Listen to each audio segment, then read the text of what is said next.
sommes forts ici. Nous sommes forts ici. Ici. Ici. Chers diasporaphiles, j'ai un message pour vous. Construisez, bâtissez. Augmentez, ne diminuez pas. Partout où vous êtes, prenez de l'ampleur, multipliez, soyez une valeur ajoutée pour la société où vous êtes. Oui, nous sommes forts ici. Aujourd'hui, je voudrais partager avec toi une belle découverte que j'ai faite. L'Eldorado. Où se situe l'Eldorado? Moi, je l'ai trouvé et l'idée dans cette vidéo, c'est de partager où est-ce qu'il se situe. Allez, suis-moi.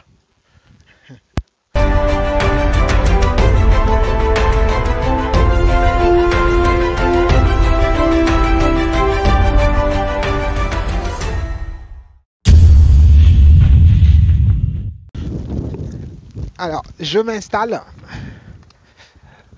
Nous sommes forts ici. Nous sommes forts ici.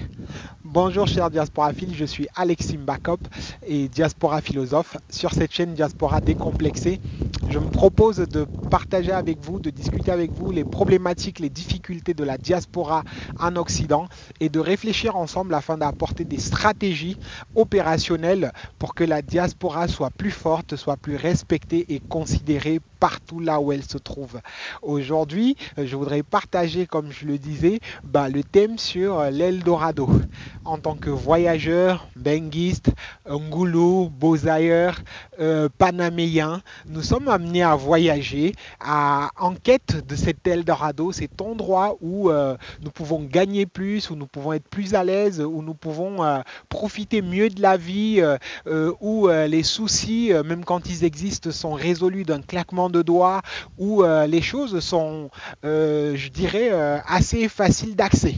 Alors cet endroit, l'Eldorado, donc cette image d'Eldorado qu'on a souvent, cette île paradisiaque, moi je l'ai découvert, j'ai découvert l'Eldorado et aujourd'hui je me propose de partager cela avec toi.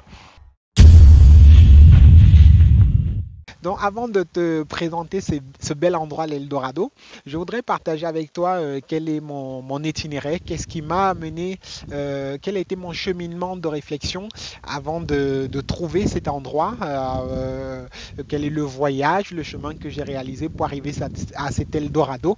Et tu comprendras mieux pourquoi et comment je l'ai découvert. Alors mon point de réflexion commence en 2015. Parce qu'en 2015, ça faisait 4 ans que j'étais sur le même poste et tout commençait à devenir difficile. Donc les salaires évoluent pas tant que ça quand on est salarié. Et le travail devenait pénible, même si on travaille sur un ordinateur, ça devient difficile, lourd. Et donc quand 2017 commence avec mon épouse, dans le couple, c'est devenu une résolution de l'année. Donc une des résolutions de 2017, c'était de réfléchir, de voir si c'était pas temps de quitter la France, si on ne devait pas partir à la quête d'un meilleur endroit, parce qu'on avait vu des amis partir au Canada, aux États-Unis, et il y a beaucoup de publicité qui circulent sur sur la carte talent du Canada, sur les bons plans en Angleterre. Chaque pays vante un petit peu, chaque pays se vante un petit peu comme étant l'Eldorado, l'endroit où tous les meilleurs talents doivent être. Et on s'est questionné un petit peu. Donc avec mon épouse, on s'est dit, est-ce que c'est pas le moment de partir? J'ai regardé aussi du côté de l'Afrique, vu que je suis de là-bas.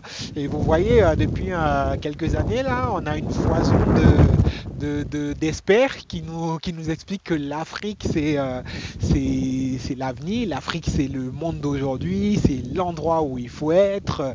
Toutes les opportunités, les bonnes opportunités sont en Afrique. Il faut être en Afrique.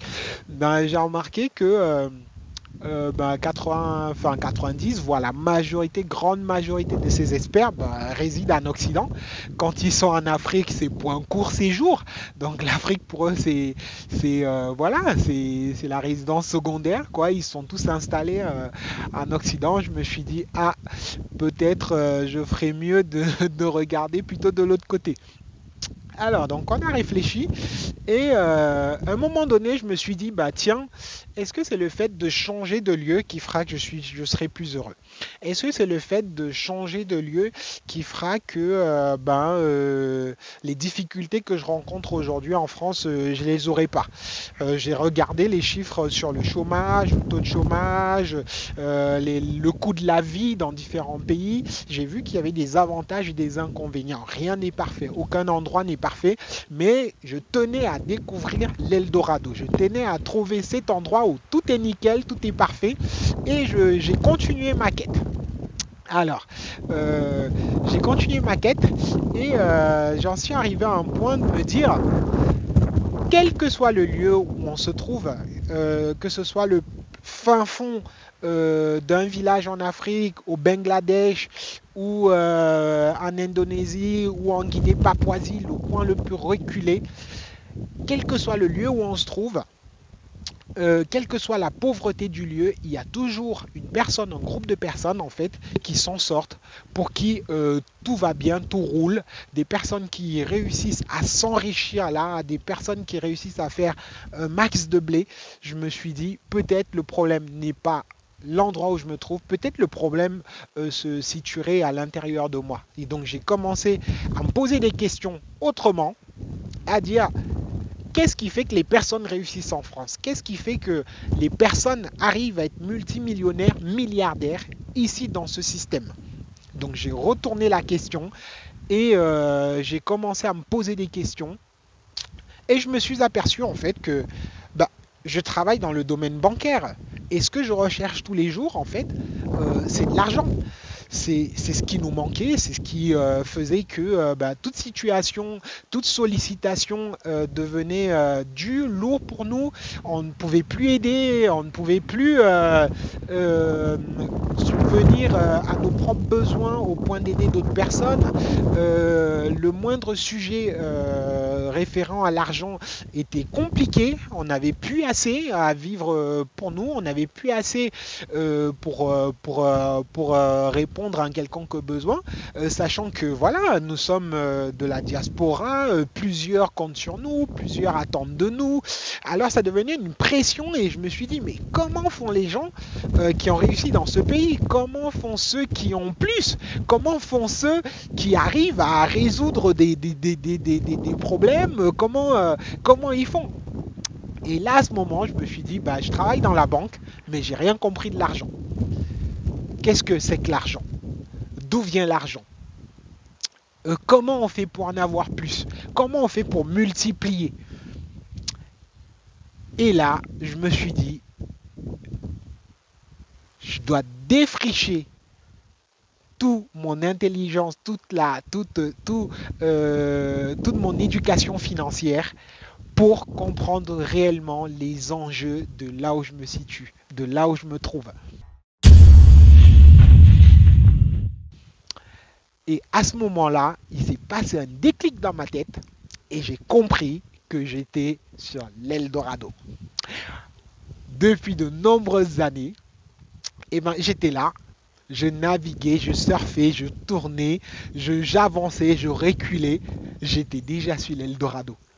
J'étais au meilleur endroit où je pouvais être, où je devais être. C'est là où j'étais quand je réfléchissais. C'était à cet endroit-là. Et peut-être c'est ton cas aujourd'hui. Toi de la diaspora, toi le beau ailleurs, toi le Ngoulou qui a réussi à arriver quelque part aujourd'hui. Peut-être tu es ce Congolais là qui est en Belgique. Peut-être tu es ce Malien là qui est au Canada. Peut-être tu es ce Camerounais là qui est en France comme moi. Peut-être tu es cet Ivoirien qui a réussi à arriver en Italie. Tu te demandes où se situe l'Eldorado. Je veux te dire, l'Eldorado est là. L'Eldorado est là sous tes pieds. Maintenant, ce que tu as à faire, c'est de comprendre le système. Quelles sont les clés d'enrichissement là où tu te situes? Quand tu auras découvert ces clés, tu comprendras que l'Eldorado est sous tes pieds. Si tu penses changer de lieu pour résoudre tes problèmes, pour avoir plus de facilité, tiens encore ton sac, tu risques faire beaucoup de voyages, tu risques faire le tour de la terre plusieurs fois parce que en tout endroit, il y a des problèmes, il y a des difficultés, il y a de la misère partout.